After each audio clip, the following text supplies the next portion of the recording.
that is a long patch. All right, so we've got, in terms of cables, we've got two 24-inch cables. We've got 1, 2, 3, 4, 5, 6, 7, 8 1-foot cables, 12-inch cables. We've got, from Ernie Ball anyway, looks like 5 6-inch cables, a couple of 6-inch cables from another company, EBS PCF Deluxe Flat Patch Cable, and then what looks to be a 3-inch from that company. Now we've got these 12-inch red Ernie Ball leads, which I'm going to use to indicate the path between the beginning and end of the loop that can be bypassed by the bypass switch. So the bypass switch will be fed first. A guitar will go into our Temple Audio 4X mod junction box. There's going to be a wire coming out of the back of that and into the in right here. Then we need to create a send, which will either include this pedal board or be bypassed altogether. We know that the first pedal in our chain is the EQ. So I'm going to go under the board, bring it back out the top here, and into our mono A, tuck the rest of the cord in and down. All right, first pedal in the chain's there. We've gone from the looper to the first pedal in the chain. If we can, let's see if we can get from the EQ to the next pedal we want in the chain, which is the Resitron. I'm going to try and use the shortest cables at all times. A 6-inch will not do it. We're going to need a 12-inch at least to get from the output of the EQ to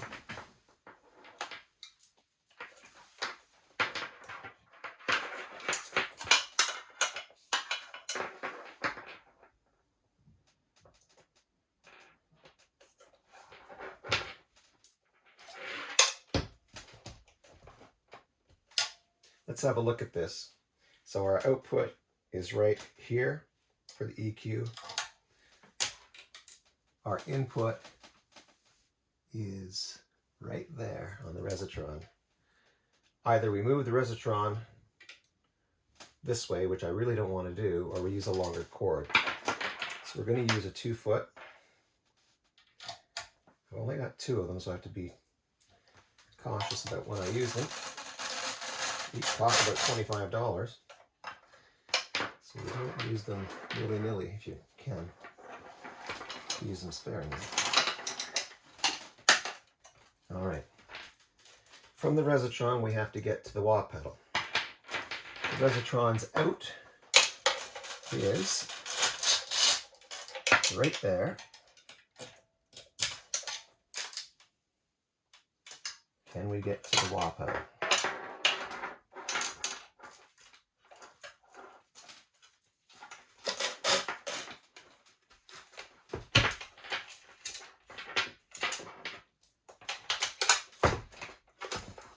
Yes, we can. So the input for the wah is right there. All right.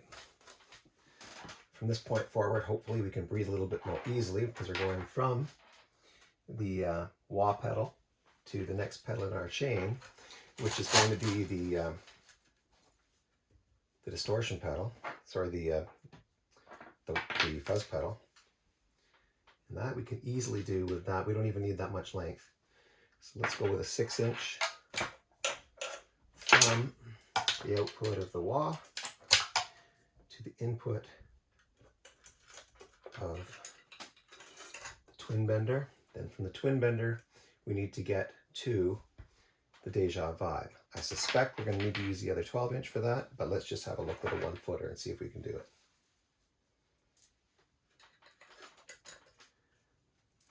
Yes, we can, actually. probably owing to the fact that this is top mounted. Now, I don't know that we can go under because the power supply is right below. We might be able to bring it under the board right here. Still reach. Let's see if we can.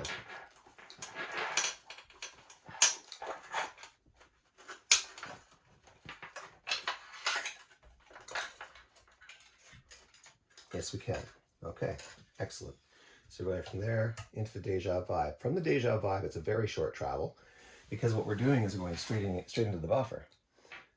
Therefore, because the buffer in, guitar in is right there, 6-inch should do it. Let's just see if we can do that. Again, we can't go underneath the pedal. Or maybe we can. Maybe we can. Let's just see. I'm going to say that there's no room, but there might be room enough. Right there. Let's just see if we can get it through.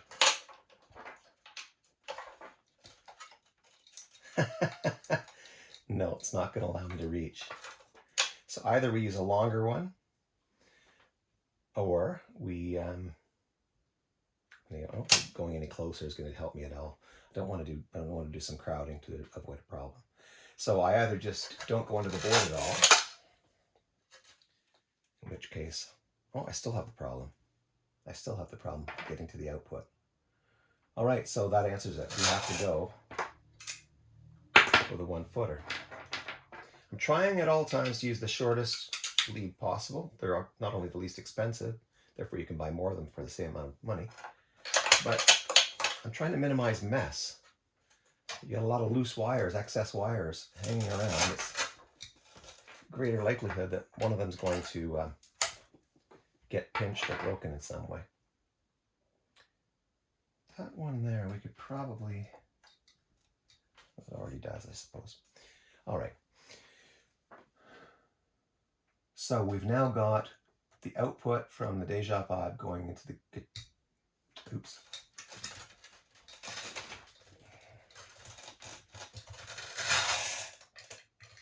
Top one is the guitar in, not the bottom one. So we've got our guitar in. Now we have to create a loop out, which is the middle jack right here.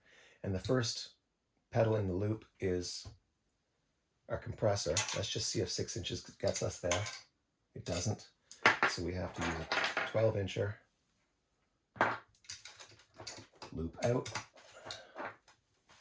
to input 1, which is right there. We might be able to go under, just for the sake of neatness. Yes, that's nice. And then we're going to come out of here and into our POG 2. Obviously, we only need a very short cord for that, so we're going to use a 3-incher. Output 1 into our input. Just right there.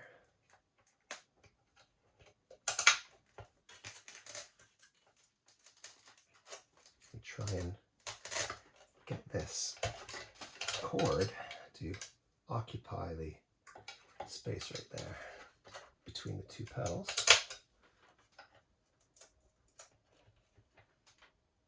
Good. And then from the output on this side, we're going to go to the input on this side. So again, we need a very short lead.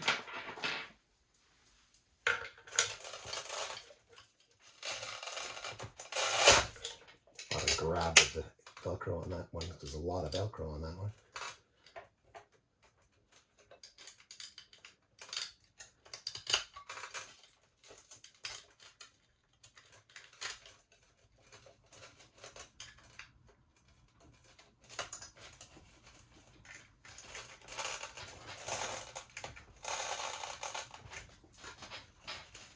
Okay.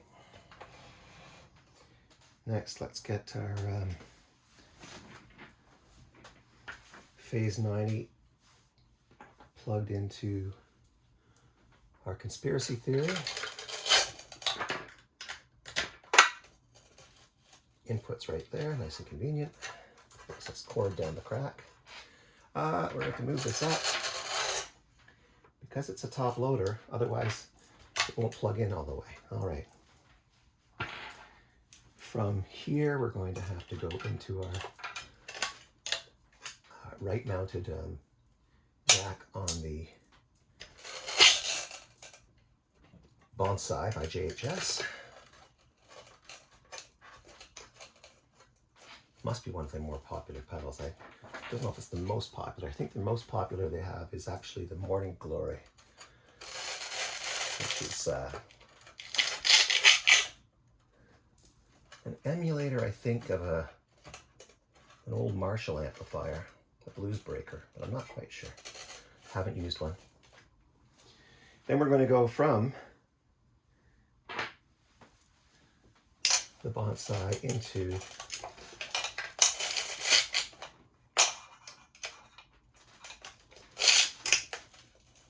the input of the IR200, which is our amplifier emulator, amplifier and cabinet emulator. And then we're going to go from that emulator into the micro pitch delay.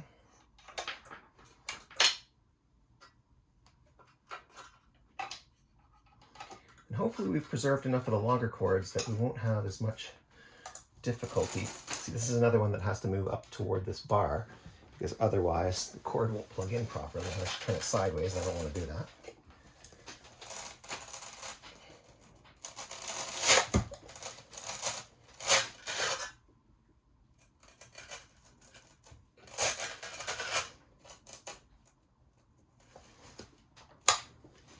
All right, and then we're going to go from the Eventide to the flanger. Now the input is here. So again, we have a long run between the output, which is right there, and the input right there. It's not gonna, we're not going to be able to do it with a 6-inch. Oh, maybe we can. Let's give it a shot.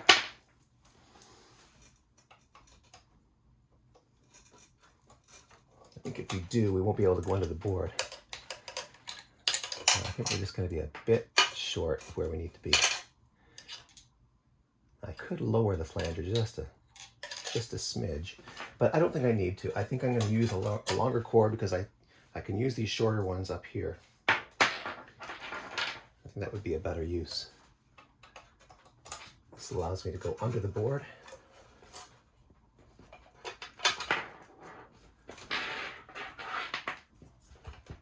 And then back up between these two pedals.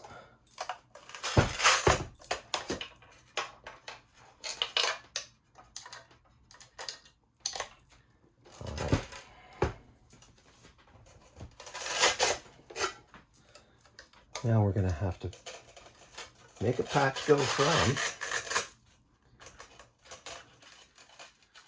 the output of the flanger to the input over here of the Ola. That's a fair distance, so we need another 1-footer. I don't think we can get it under the flanger without pinching it wrongly, so I'm going to go just this way. Oh, go into the corner, like this. All right, that's nice. And then we can use our remaining short one to get from the output of the Ola to the input of the Lex.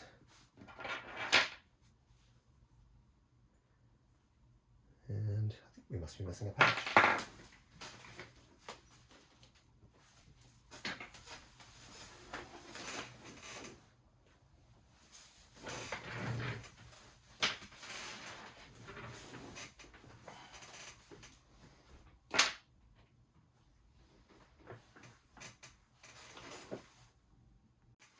All right, so we're going to go from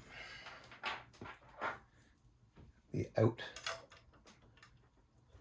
of the Lex to the in of the Starlight Echo Station. I think for that we can probably go under the board and up. And we can go from our mono out to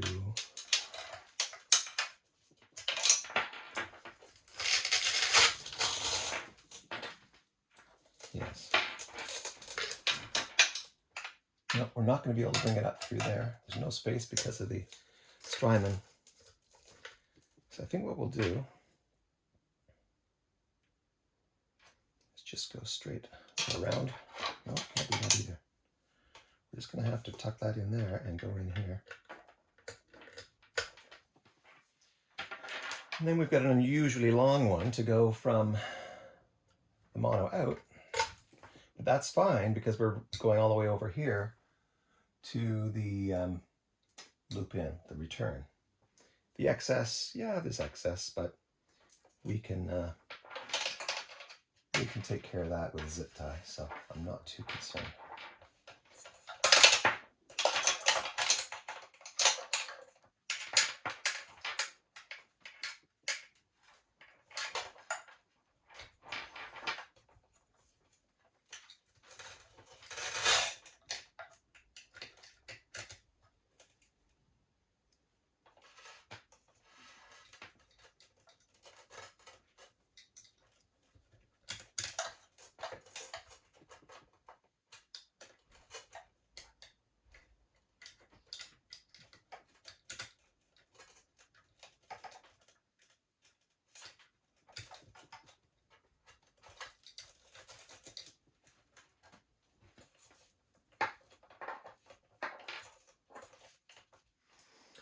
All right, so we've closed that circuit. Now what we have to do is return from the loop to the return on the boost. So can we do it with this length? I think we can.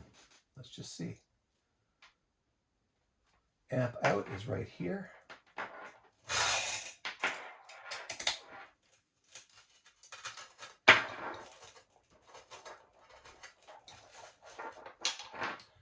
Underneath our EQ.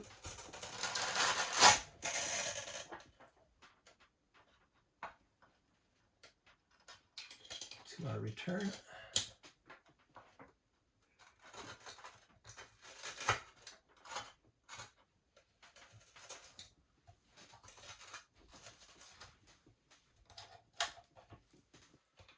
All right.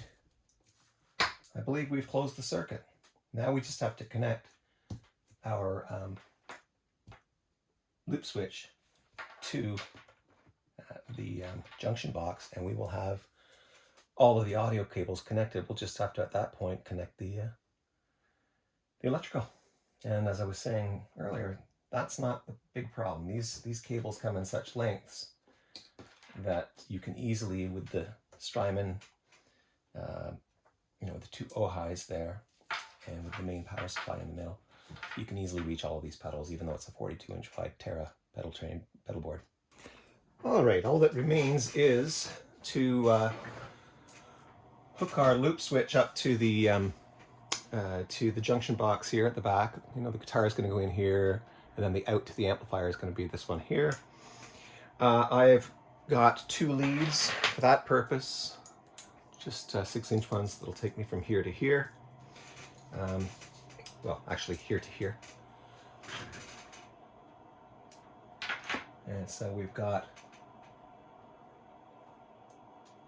our in goes onto this side of the loop switch, and the out will go here. Actually, that's not going to be long enough. I'm going to need a longer one. I'm going to need a longer than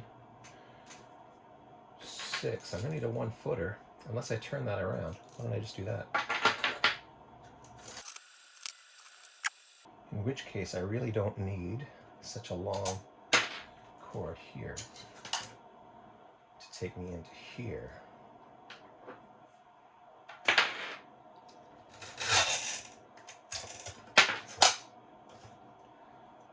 Let's see if I can make a 6-inch work. Yeah, I think it does. And then we're going to take the send, put it straight into our input for the first pedal in the chain. That was easy. All right, now we're going to have our guitar in, which is right here. So we're going to join the back of this input jack to here. That's that. And then we're going to join the out jack to to the amplifier.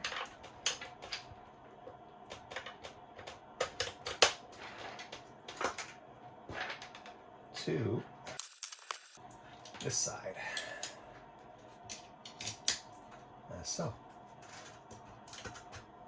All right, so all the audio is hooked up. That leaves electrical.